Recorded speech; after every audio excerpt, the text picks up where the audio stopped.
Everyone. So in this tutorial, we'll talk about the Python classes. So in Python, we have object-oriented programming concepts as well. So what is class? So first of all, let's create a file with the name of oops.py. I have already created a oops directory in my system, and I have created the oops.py in which we'll write the class functions, classes, functions, variables, instances, everything.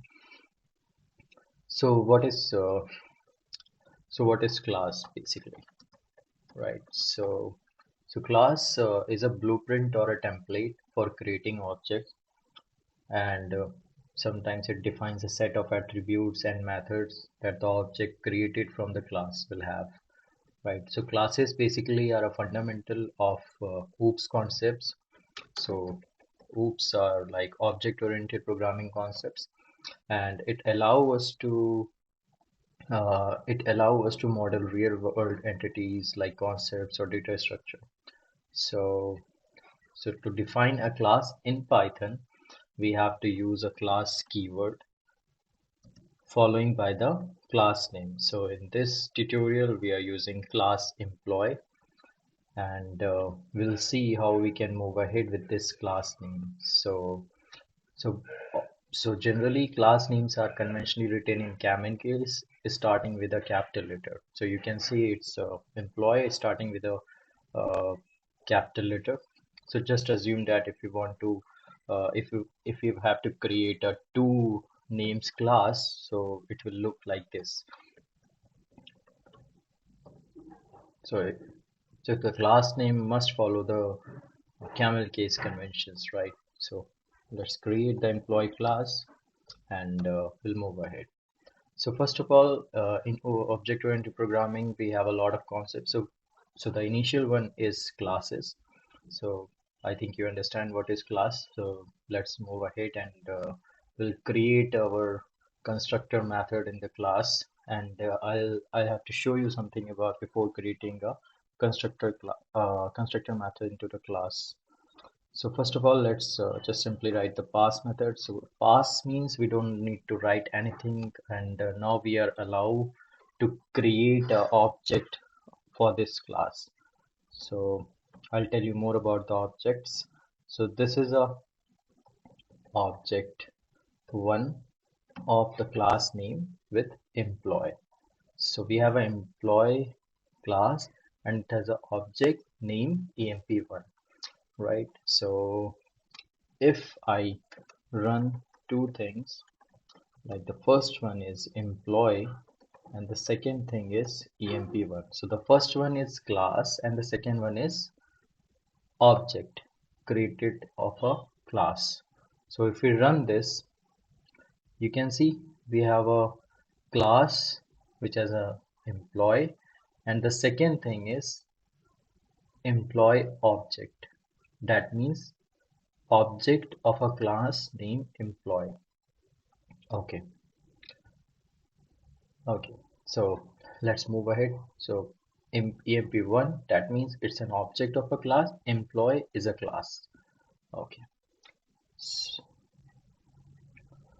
So so after classes, we have some more things into the class. So first thing, which is attributes. So in class we have some attributes also. Like attributes are kind of variables where we can store data related to the class.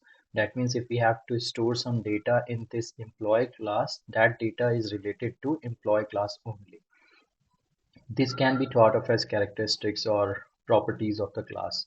Attributes are mostly defined within the class and shared by like all objects of the class. We can use all the attributes inside the class, inside the functions, inside the anything like we can define a function, static methods, any function, and we can use all the attributes.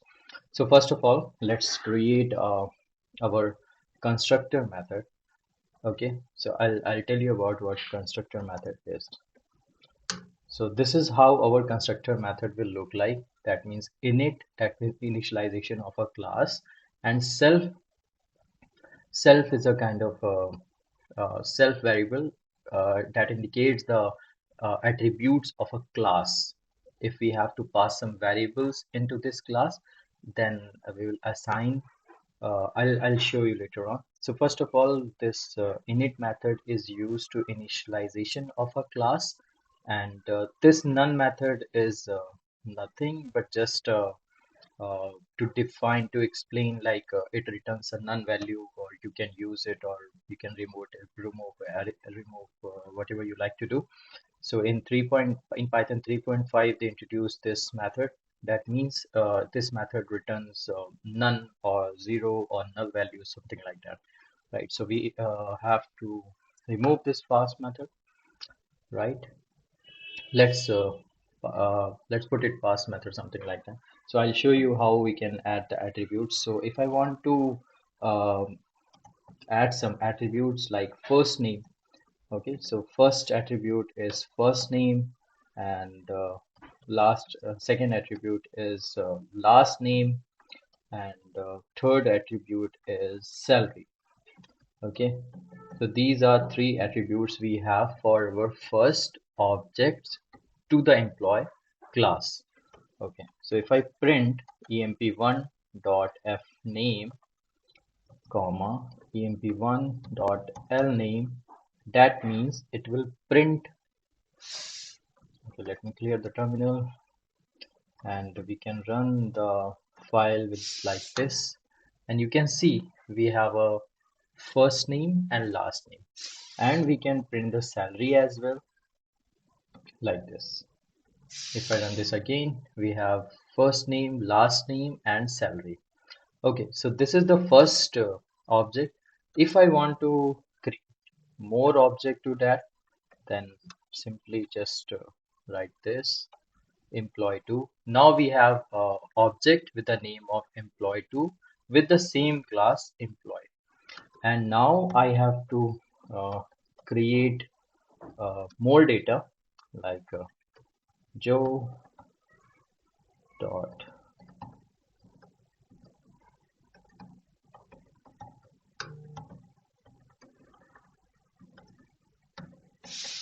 Okay, so now we have two objects, as you can see. Now I have to print like employee2 dot f name, employee2 dot l name, employee2 dot salary. Okay, so if I run this, you can see that we have a first name from the object 1, we have a last name and salary. Following the same thing, we have a uh, employee2 first name, employee2 last name, and employee2 salary. So you can see if I have to create more object, then I have to do the same thing, right? And I have to create some more variables like this. So let's create in a oops way, and we'll do something like, and we'll do something, we have to pass this data to the class, and we have to return it in a simpler like this way only. Okay, so just pass it to the class, Kadir first name Han, and the salary is 70,000. Following the same thing here, Joe.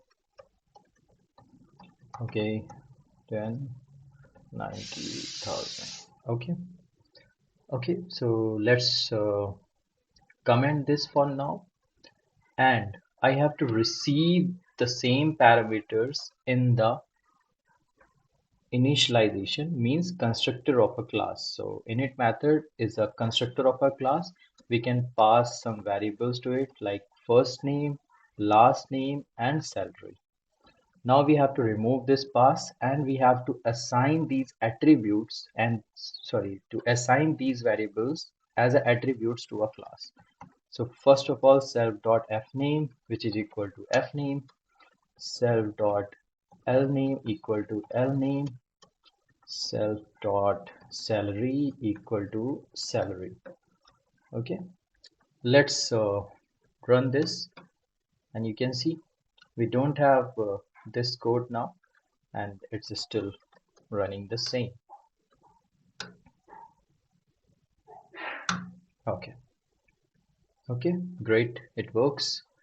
Okay, let's add one more variable, which is email. Self dot email equal to, let's create first name, concatenate with dot operator, last name, and concatenate something like gmail.com or company.com something.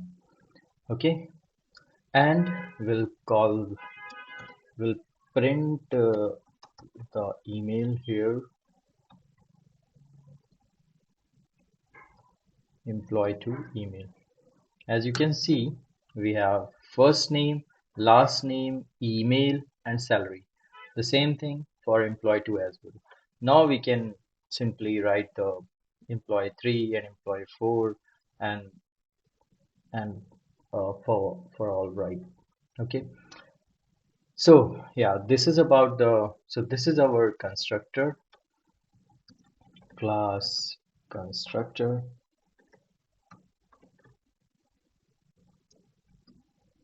Okay. Okay. And these all our instances.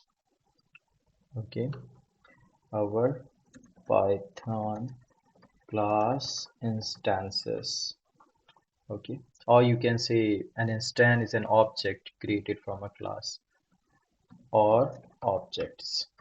So that means emp1 and emp2 are objects which have its own attributes and call the methods defined in the class. So this is a class, we are passing some attributes to it, and it has its own, so the class has its own attributes, and you can see that we are passing this attributes like this. Okay, okay, so let's create a method into this class. So we'll create one method here, which is let's return a full name from a class. Okay, return. So we are trying to return the first name and last name, that means full name. So in that case, we have to use like this, and sorry, dot format method here, dot format, in which we will be passed self dot first name, self dot last name. So you can see as of now we don't have self keyword for this, so we can simply pass this self keyword here, and let's remove this and call emp1 dot full name. Okay, and yeah, it works. Let's do the same thing for employee 2 as well. Okay, yeah, here it is, it works. So these all are the methods in Python classes. This is how we can create a methods. So there are two things. So there are some class variables and there are some class attributes. So these all are the class attributes, and if you want to define or initialize some variable, those are different things, right? So we can simply uh, create a class variables like this. So something like let's amount equal to 100. Okay, and will return this amount by multiplying the salary, or you can say anything. So this is how we can create the class variables. These are the class variables. These are the attributes, and these are all the class variables. We can define any number of variables like pi equal to 3.14, something like that. Sorry, 3.14.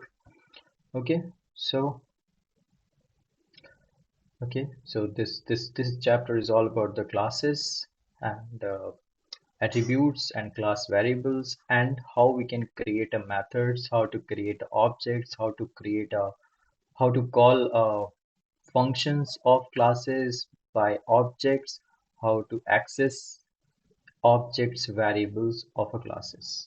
So yeah, that's all about it. Thank you.